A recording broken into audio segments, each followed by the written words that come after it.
eh, laporan-laporan yang saya baca di koran maupun saya lihat di televisi. Mungkin satu dua hal yang berkaitan dengan jalannya konklav. Di sejak Paus Fransiskus meninggal, itu ada 9 hari masa berkabung. 9 hari. Dan selama 9 hari masa berkabung itu, para kardinal, baik yang pemilih elektor maupun yang tidak, sudah pada berkumpul di Vatikan. Dan setiap hari mereka mengadakan pertemuan. Masing-masing kardinal mendaftarkan diri kalau mau berbicara mengenai apapun. Jadi bisa dibayangkan kalau 200 sekian orang yang hebat-hebat itu berbicara, pasti pembicaraannya macam-macam. Saya sendiri datang pada hari terakhir. Sehingga meskipun tidak banyak hal yang dapat saya dengarkan dari para kardinal, tetapi kira-kira saya dapat membayangkan pembicaraan itu bisa digolongkan di dalam beberapa klasifikasi. Yang pertama adalah gereja macam apa yang ingin dibangun ke depan. Jadi gereja itu kan bisa macam-macam ya. Ada ajaran teologi dogmatis, gereja itu apa? Ada gereja seperti yang dikatakan oleh Paus Fransiskus yang belum pernah ada di dalam rumusan teologi. Misalnya saya ingin gereja seperti rumah sakit di medan perang. Rumusan seperti itu. Jadi gereja yang terlibat di dalam keadaan apapun, terutama yang jelek-jelek. Jadi gambaran tentang gereja seperti apa. Yang kedua adalah dunia macam apa yang akan berkembang ke depan. Kita tidak bisa meramalkan gereja macam apa yang akan, dunia macam apa yang akan berkembang di masa depan, bulan depan, tahun depan, 5 tahun yang akan datang. Tetapi ini dengan bahasa kurang lebih dunia pertama ya, Eropa, Amerika, mereka berbicara mengenai sekularisme. Proses sekularisasi yang akhirnya memuncak pada sekularisme. Intinya Allah tidak ada tempatnya lagi di dalam dunia. Kalau kita kan masih banyak tempatnya ya. Tapi di sana tidak. Saya memberikan contoh misalnya anak-anak Katolik yang mau menerima sakramen Krisma, itu satu sakramen inisiasi, diminta untuk membuat tanda salib, itu tidak bisa. Karena di sana anak-anak di sekolah tidak boleh diajar agama. Itu sekularisasi seperti itu. Jadi sungguh-sungguh dipisahkan antara gereja dan negara. Sehingga sekolah-sekolah kalau misalnya mengajarkan agama nanti tiba-tiba pasti dihukum. Ada aturannya. Yang berikutnya Allah tidak lagi mempunyai tempat adalah relativisme. Yang dimaksudkan dengan relativisme adalah ketika orang tidak percaya lagi pada norma-norma moral yang pokok, yang dasar. Jadi tidak tahu lagi baik dan buruk itu relatif apa tidak, apakah ada kebaikan yang tidak berubah. Yang dulu baik, sekarang tidak baik lagi. Yang dulu salah, sekarang jadi betul. Itu relativisme. Jadi nilai yang tidak ditentukan oleh moral keimanan, tetapi ditentukan oleh zaman. Banyak sekali contohnya saya kira mengenai pernikahan misalnya. Pernikahan itu dulu kan laki-laki dengan perempuan ya. Sekarang banyak negara di Eropa yang sudah meratifikasi membolehkan hidup bersama sesama jenis. Ini kan tidak terpikirkan 50 tahun yang lalu. Sekarang sangat biasa. Seolah-olah nilai-nilai yang dulu dianggap nilai dasar, itu sekarang tidak ada lagi. Kira-kira seperti itu.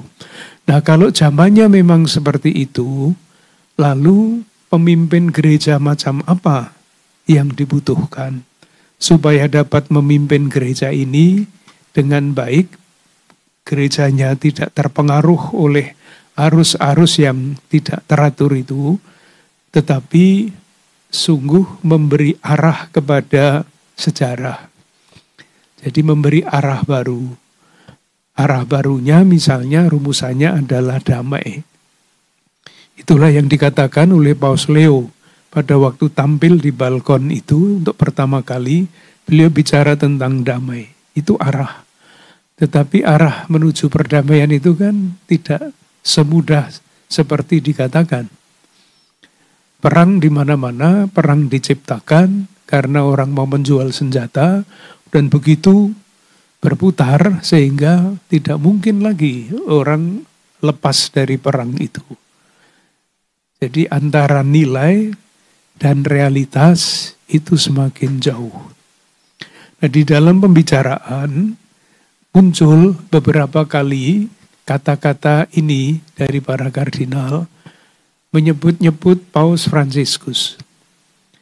Jadi meskipun beliau sudah meninggal, tetapi para bapak kardinal itu seolah-olah mau mengatakan, kami mengharapkan seorang pemimpin gereja yang baru seturut jalur Paus Fransiskus. Artinya secara konkret bukan akademisi, bukan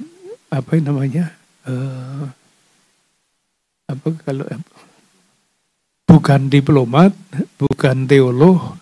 Kami mengharapkan seorang pastor. Artinya gembala yang terlibat di dalam kehidupan dunia. Itu diulang-ulang terus sehingga kira-kira kami yang ikut di dalam pertemuan-pertemuan sebelum konklav itu sudah seolah-olah mendapatkan arah nanti yang mesti dipilih adalah tokoh-tokoh yang sungguh pastor. Ketika konklav masuk, meskipun pembicaraannya pada masa pra-konklav itu bermacam-macam sekali, ketika masuk konklav itu seolah-olah semuanya berubah nadanya. Memang kelihatannya serem ya, konklav, karena semuanya digeledah. Koper saya yang tidak pernah dibuka oleh polisi pun dibuka oleh polisi, dua-duanya. Yang kecil dan yang besar diteliti betul-betul ada apa supaya kerahasiaan konklav itu dijamin. Itu maksudnya. Kamar itu juga sudah disterilkan. Baru ketika saya masuk ke kamar itu segelnya dibuka. Jendela-jendela semua disegel supaya tidak ada komunikasi dengan orang luar sehingga tidak bisa ini nanti pilih ini ya, nanti pilih ini, tidak ada sama sekali. Tidak mungkin.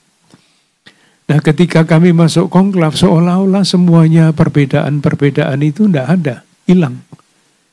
Kami masuk dengan tenang, suasananya doa hening, terus diam, sambil menyanyi berdoa menuju kapel Sistina. Dan di situ mulailah ada macam-macam penjelasan mengenai tata cara, semuanya sudah ada bukunya, detail, sangat detail. Bahkan menghitung suara pun ada caranya.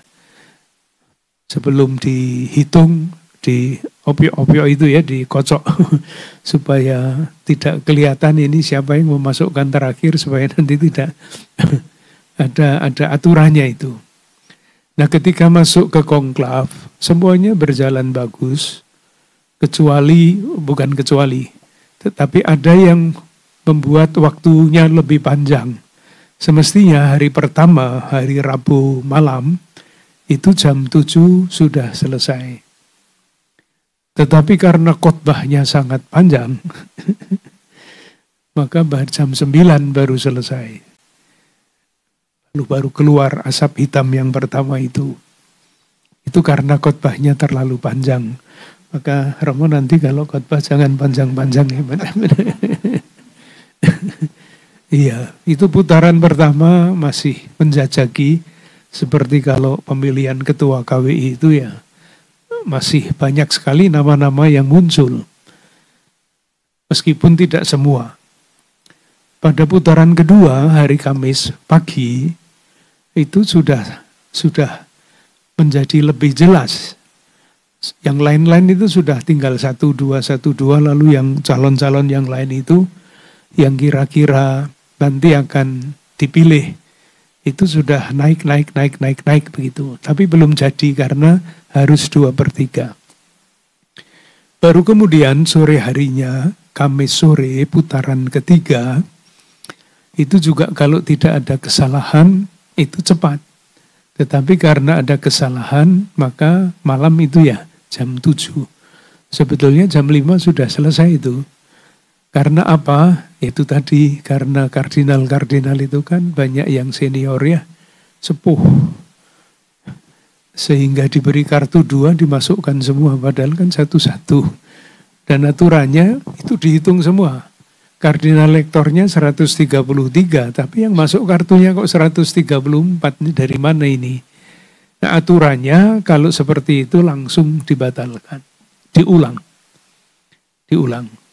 Nah ketika putaran ketiga hari Kamis sore, cepat sekali akhirnya terpilihlah Kardinal Prevost itu. Itu di dalam konklav. Sesudah konklav, hari berikutnya Paus terpilih masih mengundang para kardinal untuk berbicara bersama-sama, mendengarkan lagi. Padahal sudah sekian banyak yang didengarkan, masih kurang mendengarkan, tapi itu simbolik.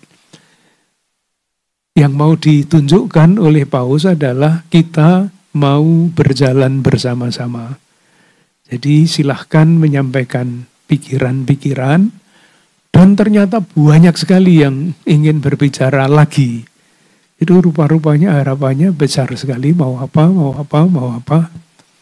Tetapi karena waktunya terbatas, daftarnya itu masih 38 yang mau bicara, di stop, tidak bicara.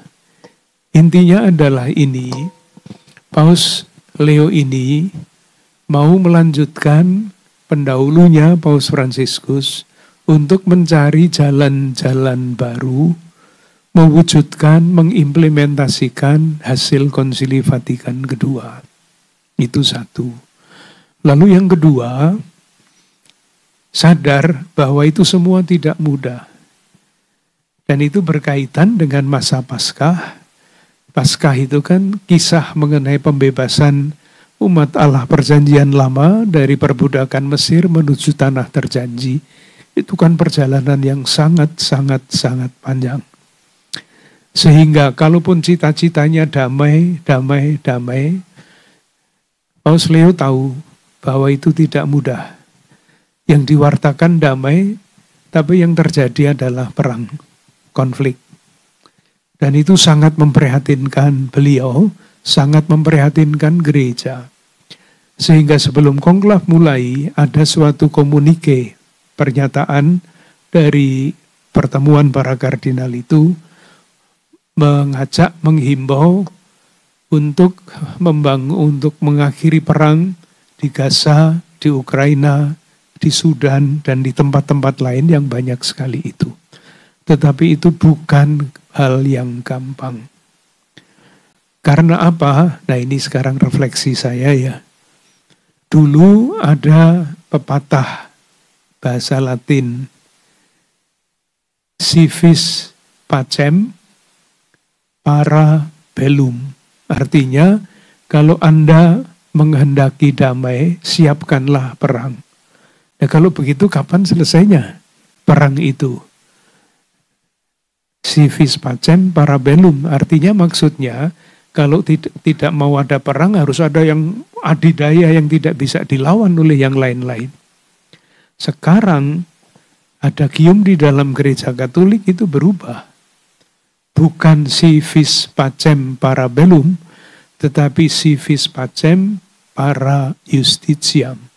Kalau Anda menghendaki damai, tegakkanlah keadilan. Tapi kan ini idealisme yang sangat tinggi ya. Apakah orang mau adil? Nanti tidak ada negara-negara super kaya raya. Yang lain nanti menjadi objek penghisapan dan sebagainya. Jadi bagaimana? Jadi proyeknya bagus, pidatonya bagus, tetapi kita semua tahu itu tidak mudah seperti yang diucapkan. Sampai di situ dulu. Kalau ada yang mau tahu lebih lanjut, yang sejauh yang boleh saya sampaikan tentu saja ya. Baik. Terima kasih Bapak Kardinal. Sekarang dibuka kesempatan untuk teman-teman bertanya. 3 dulu ya. Ya, 1 dari Hidup, lalu yang kedua dari Kompas.com. Kompas.com. 2 ya. Baik, silakan yang pertama nama dan media. Saya Evi Susanto dari Hidup. Bapak Kardinal, saya mau bertanya, apa makna peristiwa konklav bagi Bapak Kardinal dan bagi Gereja Keuskupan Agung Jakarta atau bagi gereja di Indonesia? Ya jelas konklav itu kan menghasilkan pemimpin baru gereja. Dan gereja Katolik itu kan satu ya, ikut pemimpinnya yang paling tinggi di Vatikan sana. Tentu, nah ini, kita kan baru dengar sepotong-sepotong ini Paus Leo ini. Nanti saya yakin dalam waktu yang tidak terlalu lama, beliau akan menulis yang biasanya disebut di dalam gereja Katolik ensiklik. Nah disitulah nanti akan dapat kita pelajari kira-kira arah yang mau diambil oleh Paus Leo ini seperti apa. Sebetulnya sudah bisa ditebak dari nama yang beliau pilih, Leo ke-14. Sebetulnya ketika prakonklav itu para kardinal usul nanti kalau terpilih pausnya tolong mengambil nama Paus Fransiskus II karena sangat terpesona dengan Paus Fransiskus, atau Paus Yohanes ke-24. Paus Yohanes ke-23 itu orang kudus yang memulai Konsili Vatikan kedua. Jadi harapannya kalau mengambil nama Yohanes ke-24, nanti pembaruan-pembaruan di dalam gereja itu terus akan dicari jalannya. Ternyata Leo ke-14. Leo ke-13 itu hidup pada akhir abad ke-19. Dan beliau adalah paus yang pertama yang menulis ajaran sosial gereja. Namanya Rerum Novarum, bahasa Latin. Hal-hal baru, tahun 1891. Pada waktu itu ada revolusi industri di Eropa, dan karena revolusi industri itu cara berpikir menjadi berbeda. Buruh-buruh yang bekerja di pabrik-pabrik itu tidak tahu lagi diperlakukan seperti apa, ada buruh anak-anak dan sebagainya. Sehingga gereja mengambil sikap tentang pekerjaan, tentang modal, tentang segala macam. Nah sekarang Rerum Novarumnya itu bukan revolusi industri lagi. Sekarang ini segala macam hal yang baru muncul yang tidak terduga. Yang terakhir itu kan artificial intelligence ya. Ini nanti akan membawa kita kemana? Orang membuat skripsi pakai AI itu ya langsung selesai. Sehingga 1 tahun bisa membuat skripsi 3 atau 4.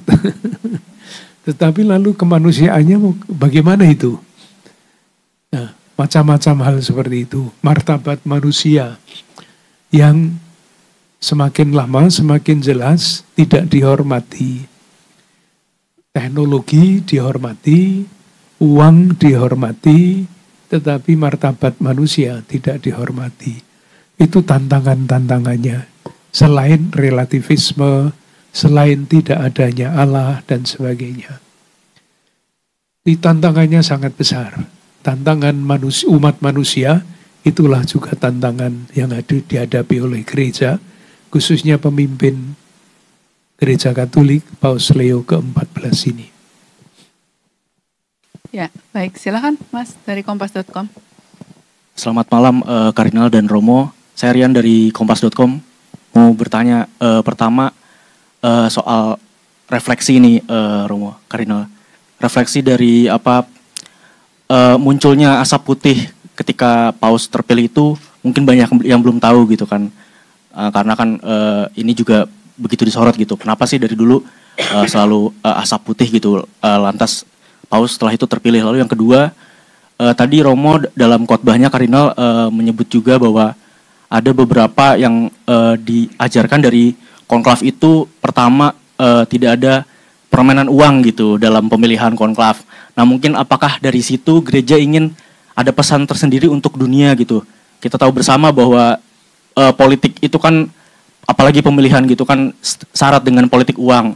Apakah memang itu yang hendak akan diajarkan oleh gereja kepada dunia untuk kedepannya, khususnya soal pemilihan gitu.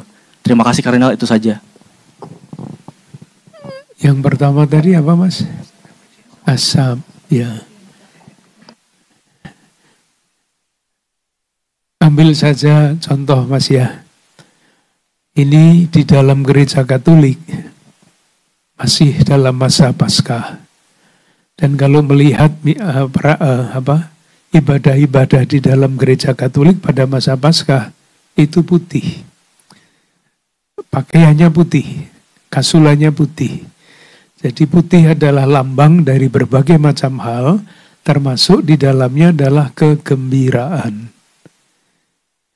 Nah, kalau mau tahu kira-kira sesudah pemilihan itu terjadi apa, jadi kami menulis, diberi kartu kecil, kartu pemilih, menulis. Dan harus membawanya begini, harus kelihatan bahwa itu dibawa sungguh-sungguh. Lalu sampai di tempat mengumpulkan kartu itu, sumpah. Saya bersumpah di hadapan Tuhan bahwa yang saya pilih, saya tulis ini hanya melulu yang dikehendaki Tuhan, bukan pilihan saya. Jadi sudah, kalau mau gampang ya ditakut-takuti seperti itu. Dan sumpah itu diucapkan di dalam lukisan, di depan lukisan Michelangelo di Kapel Sistina, yang lukisannya itu pengadilan terakhir. Jadi nanti kalau main-main, awas. Jadi memang seperti itu. Jadi sesudah masuk ke dalam lempengan tempat ini, tempat pengumpulan suara, aturannya harus dikocok. Tapi waktu itu saya yang dapat tugas untuk mengocak-kocak itu berat. Saya minta izin apakah boleh diuet-uet di dalam. Boleh. Lalu sesudah diuet-uet itu dihitung satu persatu. Dipindahkan ke tempat lain.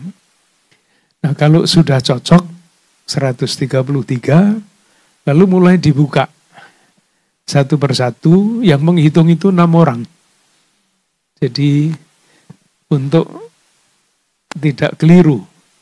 Jadi kalau satu semuanya cocok, lalu kartu yang pada orang yang ke-6 itu ditusuk dengan jarum. Nanti dikumpulkan dan dibakar. Nah, sesudah selesai semuanya, putaran pertama tidak capai, ya semuanya kertas-kertas apapun yang ada di situ, yang ada tulisannya, dibakar di bagian belakang dari Kapel Sistina itu, diberi obat sehingga keluarlah asap hitam, dan begitu seterusnya. Yang kedua, Mas, ini pertanyaan yang bagi saya sangat bagus, tetapi tidak mudah menjawabnya. Tradisi gereja memang sudah sangat lama seperti itu.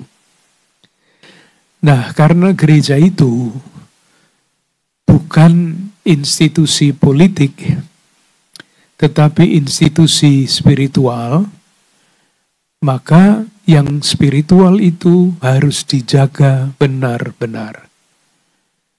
Dan yang spiritual itu kalau mencari pemimpin, ya pemimpin yang paling baik di antara yang lain-lain. Dan yang dikehendaki oleh Tuhan lewat konklav. Maka kalau mau memilih pemimpin yang baik, ya tidak boleh ada macam-macam yang biasanya terjadi dalam pemilihan presiden dan sebagainya. Tidak ada di sana. Memang betul saya membayangkan dalam batin ya Mas ya. Alangkah hebatnya kalau pemilihan pemimpin-pemimpin itu dijalankan dengan spiritualitas yang seperti itu. Pasti berbeda. Memilih presiden pasti tidak sama dengan memilih paus. Tetapi nuansanya itu nuansa spiritual. Tidak mencari kekuasaan, tidak ada gosip-gosip, tidak ada macam-macam seperti itu. Alangkah hebatnya kalau pemimpin-pemimpin kita itu dihasilkan dengan cara seperti itu. Entah caranya seperti apa, tetapi dipastikan kekuasaan itu tidak dikejar dengan cara apapun. Diperjuangkan iya, harus. Tetapi tidak dengan cara apapun. Sehingga cara menghalalkan cara, tujuan menghalalkan cara. Itu refleksi saya, Mas. Baik. Ada yang mau bertanya ya, Mbak? Ya, silahkan. Bapak Kardinal, saya Celia dari TV One. Yang mungkin Celia ingin tahu, mungkin teman-teman di sini juga ingin tahu adalah di sana itu kan tadi Bapak Kardinal sudah sampaikan bahwa ini campur tangan Tuhan begitu ketika pemilihan berlangsung. Tapi sebelum pemilihan berlangsung kita sudah tahu ada beberapa nama-nama mungkin yang tersebar di media sosial sebagai nama-nama calon kuat. Apakah memang Bapak Kardinal sendiri memperhitungkan hal tersebut atau bagaimana dari Bapak Kardinal sendiri menentukan nama kemudian yang ingin Bapak Kardinal tulis di dalam kertas tersebut? Dan apakah Bapak Kardinal juga sempat berbicara dengan Paus Leo ke-14 terkait dengan permasalahan di Indonesia? Apa pesan, mungkin saran dari Bapak Kardinal terkait hal tersebut? Terima kasih. Yang kedua, saya belum sempat berbicara dengan Paus Leo ke-14, Mbak.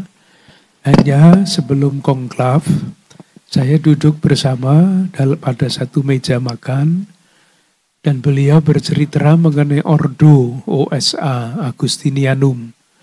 Beliau adalah dulu pernah memimpin ordo itu. Dan di Papua itu ada ordo itu. Uskup yang kemarin ditabiskan di Timika itu dikenal baik oleh Paus Leo ke-14 ini. Karena waktu itu saya mengatakan di Indonesia juga ada. Oh ya, nanti hari-hari ini Bernard baru akan ditabiskan uskup. Nah, itu kan artinya kenal. Ya. Saya sendiri penggembira, Mbak ya. Jadi saya masuk, kalau ditanya bagaimana perasaan Anda ketika masuk. Saya tenang-tenang saja, enggak pikir macam-macam. Saya percaya bahwa yaitu persiapan-persiapan sudah cukup.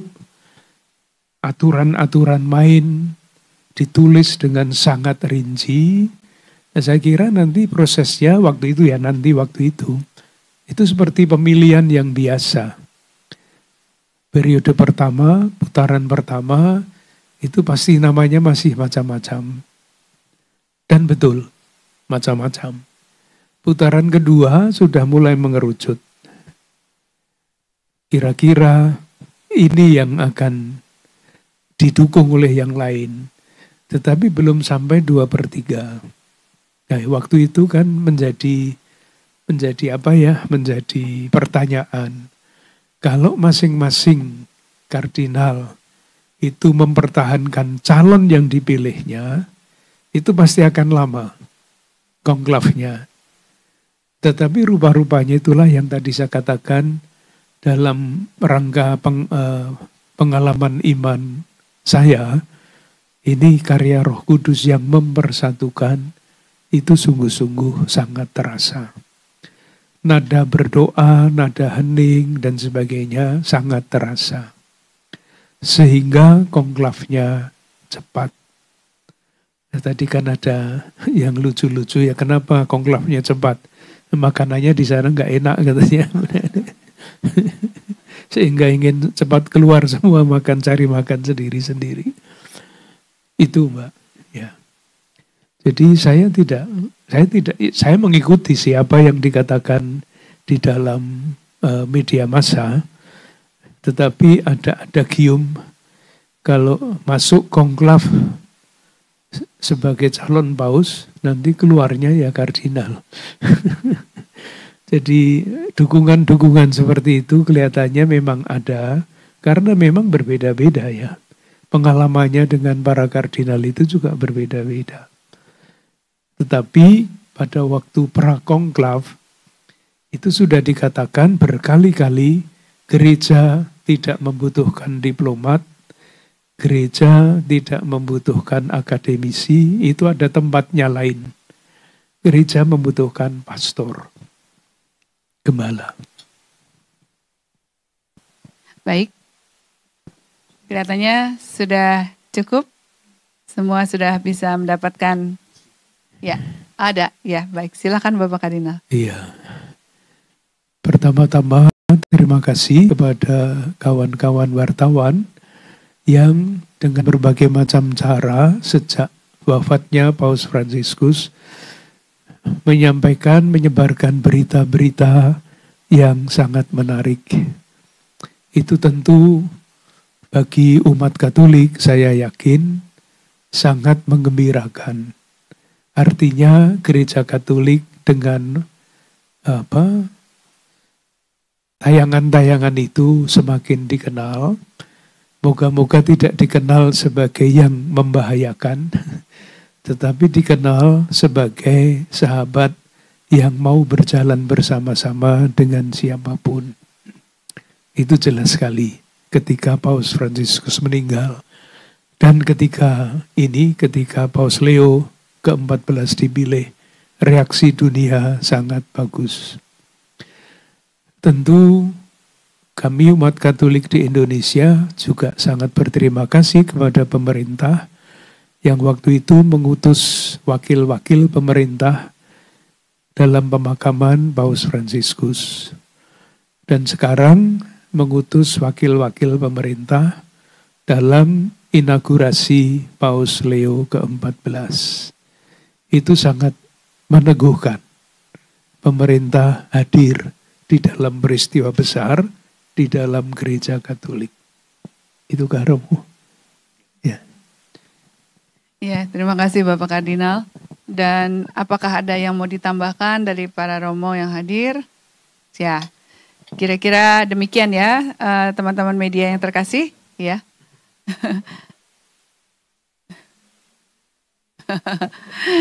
Ya baik. Saat ini saya persilahkan untuk bisa mengabadikan momen untuk bersama. Silakan Bapak Kardinal bersama Romo untuk berdiri ya untuk difoto. Silakan.